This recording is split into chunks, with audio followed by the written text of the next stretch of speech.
সম্মানিত দেশবাসী, বিশ্ববাসী, আমি খান এম এ সিদ্দিক ওরফে ভাইরাল সিদ্দিক এখন চলে আসছি টাউন হল MM আর্টে। এখানে অনেক ছবি টবি বাধাই করে এখানে আমার বিশেষ একটা কাজ আছে।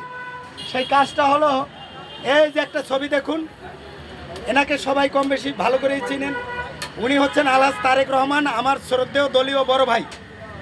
তো এই ছবিটা আমি বাধাই করতেছি এই যে MM আর্ট ফটোতে। ওনারা এই যে ভালো করে বাধাই করতেছে, একটু আমারও তো ডিসকাউন্ট একটু দিয়েছে, যেহেতু আমি নাকি দেশের জন্য কাজ করি, এবং বলছে যে আপনার জন্য ডিসকাউন্ট, এবং আপনি ভাইরাল সিদ্দিক নাম বললে যারা যারা এখানে বাধাই করবে তাদের জন্য ডিসকাউন্ট। যাক, এগুলি অ্যাডম্যাডের কথা আমি বলতে চাই না। আমি BCSPর চেয়ারম্যান, আমার শ্রদ্ধেয় বড় ভাই তারেক রহমান BNP করে, আমি BCSP করি।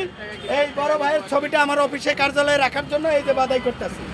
তো ঠিক আছে, সবাই ভালো থাকুন। আসসালামু আলাইকুম রহমতুল্লাহ।